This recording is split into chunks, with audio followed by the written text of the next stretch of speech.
कांग्रेस के हनुमान की तरह सामने आए डीके शिव कुमार। इनके जीवन की बात की जाए तो 23 की उम्र में देवगौड़ा को चुनौती, 27 साल में मंत्री बनना, पार्टी जब भी मुश्किल में आई तो पार्टी को बचाना, ये कुछ ऐसे काम हैं जो डी शिव कुमार को बड़ा कर देते हैं।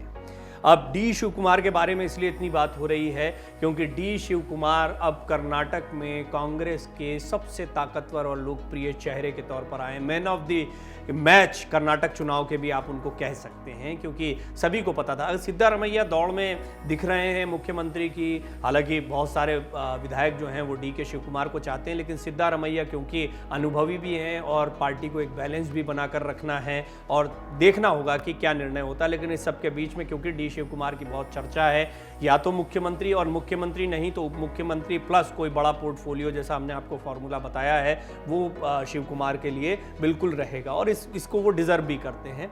अब आप उनके जीवन को थोड़ा सा समझिए। आपको लगता होगा डी शिव कुमार आजकल चर्चा में आए हैं। ये बात सही है कि अगर राष्ट्रीय राजनीति में देखा जाए तो भारत जोड़ो यात्रा के बाद से बहुत डी के शिव कुमार का नाम जो है वो चर्चा में आया है, लेकिन कर्नाटक की सियासत के लिहाज से ये नाम बड़ा लोकप्रिय रहा है और बहुत पुराना नाम है। ये 60 पार कर चुके हैं। डी के शिव कुमार बड़ा यंग दिखते हो, कंपेरेटिवली वो यंग दिखाई भी पड़ते हैं, लेकिन कैसे 60 की उम्र तक पहुंचते पहुंचते उनका सियासी सफर इतना बड़ा हुआ है वो जरा समझिए। साल 1985 की अगर बात करें तो दक्षिण का द्वार कहे जाने वाले कर्नाटक में विधानसभा चुनाव थे। 4 बार के एमएलए और 2 बार विधानसभा में विपक्ष के नेता एचडी देवेगौड़ा क्या चीज थे कर्नाटक में, आज भी हैं वो, लेकिन उस समय पर सातनूर सीट से चुनाव लड़ रहे थे, उनको हराना बड़ा मुश्किल था। कांग्रेस ने देवेगौड़ा के सामने 23 साल के नौजवान लड़के को खड़ा किया, महज 23 साल की उम्र। राजनीति में कोई अनुभव न होने के बावजूद उस लड़के ने देवेगौड़ा को कड़ी टक्कर दी, पर 15,000 वोट से चुनाव हार गया। इस हार ने भी उस लड़के को पार्टी के बड़े नेताओं के करीब ला दिया। लड़के का नाम था, ठीक पहचाना आपने, डी के शिव कुमार। डी के शिव कुमार अब कांग्रेस के नए संकट मोचक बन गए हैं। इस बार के चुनाव में कर्नाटक में कांग्रेस 135 सीटें जीत पाई तो इसके पीछे उनका बड़ा चेहरा रहा है। 13 मई को रिजल्ट आने के बाद से उनकी ही चर्चा है। Man of the match Karnataka के चुनाव के वो कहे जा सकते हैं। अब डी के शिव कुमार मुख्यमंत्री बनने की रेस में भी आगे हैं। हालांकि अभी ये तय होना बाकी है कि कांग्रेस कर्नाटक को किसके हाथ में सौंपती है। आखिर डी के शिव कुमार का कांग्रेस में इतना बड़ा कद कैसे हो गया, पहला चुनाव हारने के बाद डी के शिव कुमार कांग्रेस की जीत के शिल्पकार कैसे बने, ये भी थोड़ा समझिए। 80 के दशक में यानी इंदिरा गांधी के दौर में थोड़ा सा चलना होगा। बात 1979 की है। कर्नाटक के पहले मुख्यमंत्री देवराज उर्स की इंदिरा गांधी के साथ अनबन हो गई थी। देवराज पार्टी से अलग हो गया। इसके बाद कर्नाटक यंग कांग्रेस का ज्यादातर काडर देवराज के पाले में चला गया। उस वक्त डीके कॉलेज में पढ़ रहे थे और यूथ कांग्रेस के मेंबर थे। यूनियन को टूटता देख कांग्रेस ने डीके शिव कुमार को लोकल यूनिट डेवलप करने की कमान सौंप दी। डीके स्टूडेंट यूनियन के सेक्रेटरी बन गए। यहीं से डीके शिव कुमार की कांग्रेस पार्टी में पैठ बनती गई। 6 साल बाद ही 1985 के चुनाव में वो सीधे देवगौड़ा के सामने खड़े किए, जिसके मैंने जिक्र किया शुरुआत में। माना जाता है कि यहीं से डीके और देवगौड़ा के बीच सियासी रंजिश की शुरुआत भी हुई। इस चुनाव में एचडी देवेगौड़ा ने 2 सीटों होला नरसीपुर और बेंगलुरु के सातनूर सीट से नॉमिनेशन फाइल किया था। वो वोकालिंगा समुदाय के बड़े नेता थे, इसलिए दोनों सीटों से जीत गए। बाद में देवेगौड़ा ने सातनूर सीट छोड़ दी। यहां उपचुनाव हुए तो डीके शिव कुमार फिर मैदान में उतरे और जीत गए। डीके के असली सियासी करियर की शुरुआत यहीं से हुई। 1989 में पहला चुनाव जीता, फिर कभी नहीं हारे। 89 में डीके शिव कुमार सातनूर से चुनाव जीते। एस बंगारप्पा की सरकार में मंत्री बने, तब उनकी उम्र 27 साल थी। मैं 27 साल की उम्र में मंत्री बने। वो तब सबसे कम उम्र के मंत्री थे। डीके शिव कुमार और देवगौड़ा परिवार के बीच दूसरा सीधा मुकाबला हुआ। 1999 के विधानसभा चुनाव में उन्होंने पूर्व पीएम देवगौड़ा के बेटे एचडी कुमार स्वामी को सातनूर से हरा दिया। डीके शिव कुमार लगातार 4 बार 1989, 94, 99 और 2004 में सातनूर से चुनाव जीतते रहे। मार्जिन हमेशा 40,000 से ज्यादा। 2008 में डीके कनकपुरा से चुनाव लड़ते हैं और अब तक कभी नहीं हारे। 1990 में 2008 से वो चुनाव लड़ते चले आ रहे हैं। कनकपुरा वही सीट है जिससे इस बार भी चुनाव वो लड़े और जीते हैं, तो लगातार वो यहाँ से लड़ रहे हैं। 1990 में कांग्रेस ने डीके को टिकट नहीं दिया था तो उन्होंने निर्दलीय चुनाव लड़ा था। इस बार भी उनके सामने एचडी देवेगौड़ा थे, पर शिव कुमार ने उन्हें हरा दिया। ये दिलचस्प है। इस जीत ने साबित किया कि कर्नाटक में कद्दावर नेता खड़ा हो चुका है। उनकी सियासी रणनीति में माहिर होने का पहला सबूत साल 2004 में दिखा। लोकसभा चुनाव थे। डीके ने कनकपुरा लोकसभा सीट से बिना अनुभव वाली कांग्रेस नेता तेजस्विनी गौड़ा को टिकट दिलवा दिया। टिकट नामांकन की आखिरी तारीख को ही फाइनल हुआ था। तेजस्विनी का मुकाबला था एचडी देवेगौड़ा से। नतीजा आया तो सभी हैरान रह गए। तेजस्वी ने देवेगौड़ा को 1 लाख से ज्यादा वोटों से हरा दिया।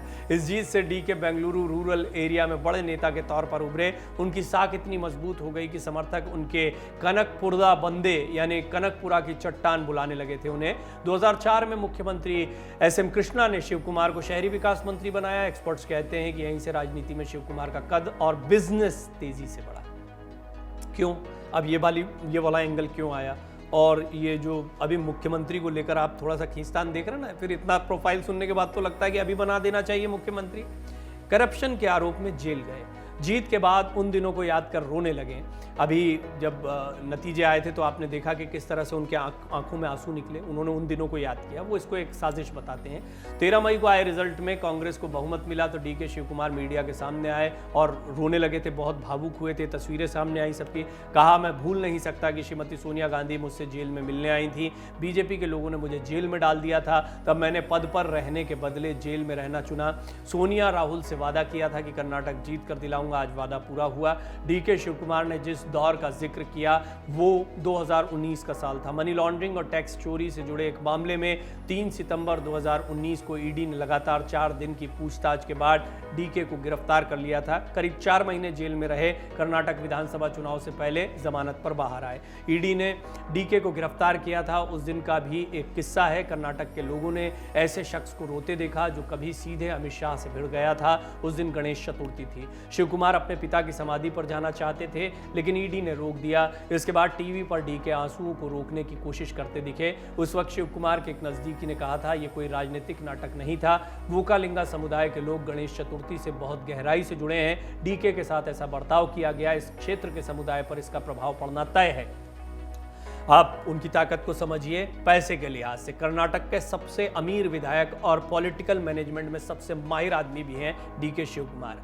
तो आंसू भावुकता के थे लेकिन उनकी ताकत भी अलग है, वो जरा धन बल से भी समझिए। चुनाव आयोग को दिए हलफनामे के मुताबिक डीके की कुल संपत्ति है 1413 करोड़ रुपए। जी हाँ, 1413 करोड़ रुपए। डीके कई बार कांग्रेस को मुश्किल से निकाल चुके हैं, चाहे महाराष्ट्र हो या गुजरात। साल 2002 की बात है। महाराष्ट्र में 30 महीने पुरानी डेमोक्रेटिक फ्रंट की अगुवाई वाली सरकार थी। मुख्यमंत्री विलासराव देशमुख थे। अचानक 9 विधायकों ने कह दिया कि देशमुख सरकार को समर्थन नहीं देंगे। सीएम देशमुख का कहना था कि सरकार के पास कुल 288 विधायकों में से 150 विधायकों का समर्थन है। इसमें कांग्रेस के 74, एनसीपी के 61 विधायक हैं। 12 में से 9 निर्दलीय विधायकों का समर्थन भी डीएफ के पास है। विपक्षी पार्टी बीजेपी के पास 56 और शिवसेना के पास 69 विधायक थे। भाजपा की अगुवाई वाली विपक्षी पार्टी देशमुख सरकार के खिलाफ अविश्वास प्रस्ताव लेकर आई लेकिन देशमुख सरकार बचाने में कामयाब रहे। इसके पीछे डीके शिव कुमार ही थे। वो महाराष्ट्र की राजनीति में एक्टिव थे। देशमुख सरकार संकट में आई तो 1 हफ्ते तक डीके ने डीएफ के विधायकों को बेंगलुरु के अपने रिजॉर्ट में रखा था। इससे देशमुख सरकार बच गई। विपक्षी दल कांग्रेस गठबंधन को नहीं तोड़ पाई। इसी तरह 2017 में गुजरात में भी डीके ने मास्टर स्ट्रोक खेला था। सोनिया के बेहद करीबी रहे अहमद पटेल की राज्यसभा सीट दांव पर थी। कांग्रेस पार्टी ने कर्नाटक के सीएम सिद्धारमैया और प्रदेश अध्यक्ष जी परमेश्वर को साइडलाइन कर शिव कुमार को जिम्मेदारी दी थी। उस समय पर उनसे गुजरात के विधायकों की मेजबानी करने के लिए कहा था। कांग्रेस को डर था कि बीजेपी उसके विधायकों के बीच सेंध लगा सकती है। डीके ने गुजरात के 44 कांग्रेस विधायकों को बेंगलुरु के रिजॉर्ट में रखा। इससे अहमद पटेल चुनाव जीत गए। उन्होंने जीत का क्रेडिट डीके को दिया।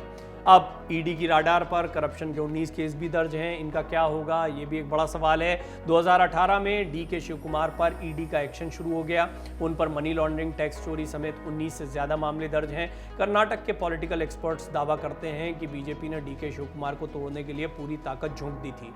ऐसा भी कहा गया कि यदि वो बीजेपी ज्वाइन कर लेते हैं तो जांच से बच सकते हैं। पर डीके कांग्रेस में बने रहे। उनके पिता केम्पेगौड़ा भी कांग्रेस में थे और विधायक रहे।